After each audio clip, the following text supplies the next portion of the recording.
everyone, I'm Priyanka Prakash, Senior Staff Writer at Fundera. Today I'll be giving you some proven tips on opening an Etsy shop.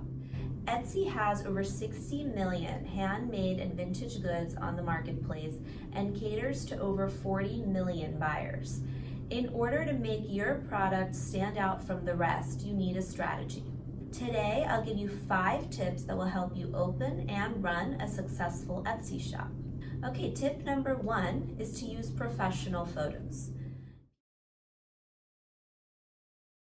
People who shop on Etsy have an artistic eye, so they're drawn to products that have good photos. Now, this doesn't mean you can't take photos of your products on your own, but you do need to do a little prep work.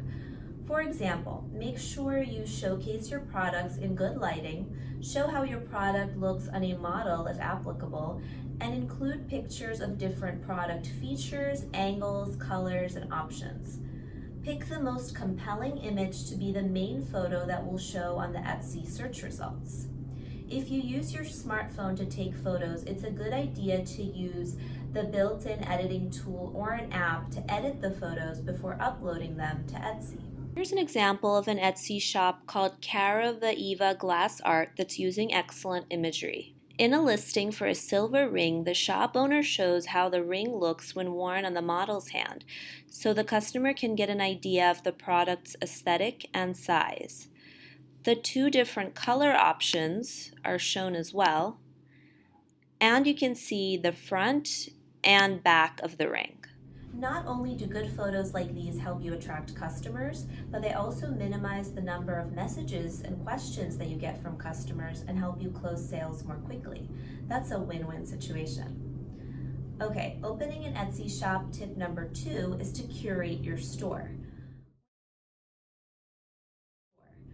When Etsy shoppers stumble on a product they like, they often click over to the shop's page to see the shop's other product offerings. The way in which your Etsy shop is organized can make a big difference to your store's success. If shoppers come to a sparsely populated shop page or a page with a mix of uncategorized items, they might think twice about buying from you. On the other hand, categorizing your products carefully by type, making your shop easy to navigate, and providing detailed descriptions for all of your items represents the work and quality that you've put into your shop. Here's an example of a well-curated shop from Signed and Numbered, which sells handmade wooden picture frames and home decor. This Etsy shop has over 100 items, but notice how the shop owners have categories for every one of their product types. The customer can easily find exactly what they're looking for, and there are even categories for fast shipping products and sale items. As a bonus, the photos at the top of the shop page showcase the variety of frames and home products that Signed and Numbered sells. You can see the quality of this shop comes through in how well they've organized their goods. Tip number 3 for opening an Etsy shop is to make your store easy to find with SEO. You can have an Etsy shop with the best photos and well-curated products, but if customers can't find it, then you're not going to be successful. In order to increase your Etsy sales, you need to optimize your listings to show up on the search results page, both on Etsy.com and on other search engines like Google. This is called SEO, or search engine optimization. When you launch your Etsy shop, you'll need to carefully choose your shop title. And when you add products, you'll need to choose listing categories, listing titles and tags, and product attributes. And you'll need to carefully craft your product descriptions. The first 40 characters of your product listing are the most important, so spend the most time on that. Also keep in mind that your product might appear in multiple categories. For example, adding your item to the engagement rings category in the weddings section also means that the item will automatically appear in the engagement rings category in the jewelry section. The best advice here is to simply think like a shopper. What terms would you use if you were searching for your product? Say I'm a customer who searched for the term colorful throw pillows.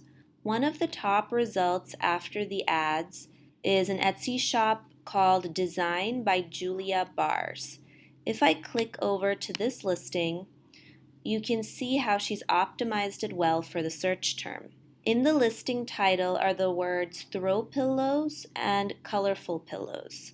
The seller also included specific colors that buyers might type in when they're shopping for throw pillows.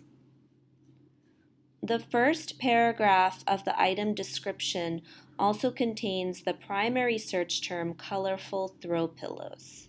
As a reminder, never use the same primary keyword for more than a couple of your listings, because Etsy typically won't list more than 2 or 3 products from the same seller for a particular search query. Recency also matters, so the more frequently you're adding products to your shop and the more product listings you have, the more importance Etsy will give to your shop in the search results. Tip number 4 for opening an Etsy shop is to price your items competitively. One of the biggest draws of Etsy is the ability to buy custom or handmade products without breaking the bank. Since offerings among sellers can be very similar on Etsy, it's particularly important that you charge the right price. The price should be fair, but you don't want to overcharge and have the customer choose a competitor's product. You should account for Etsy fees when pricing your products. It currently costs 20 cents to publish a new listing on Etsy, and when you sell an item, Etsy deducts a 5% transaction fee.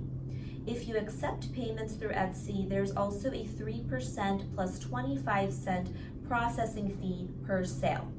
Etsy now lets sellers sign up to offer free shipping on orders of $35 or more. If you participate, Etsy will reward you with a higher ranking in the search results. Just remember that if you offer free shipping, you should offset the cost by baking it into the retail price. And our last opening an Etsy shop tip is to keep your financials organized. 70% of Etsy sellers have a day job and use the platform only as a way to generate supplemental income. Even if that's the case with you, we highly recommend that you treat your Etsy shop like a real small business.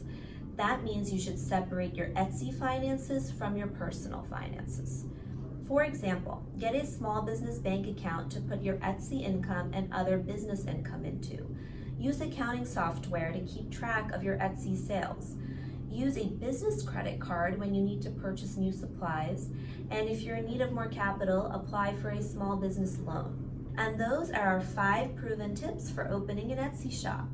For more about selling on Etsy and other channels, head over to fundera.com/blog and subscribe to our YouTube channel for more videos. Thanks for watching, everyone.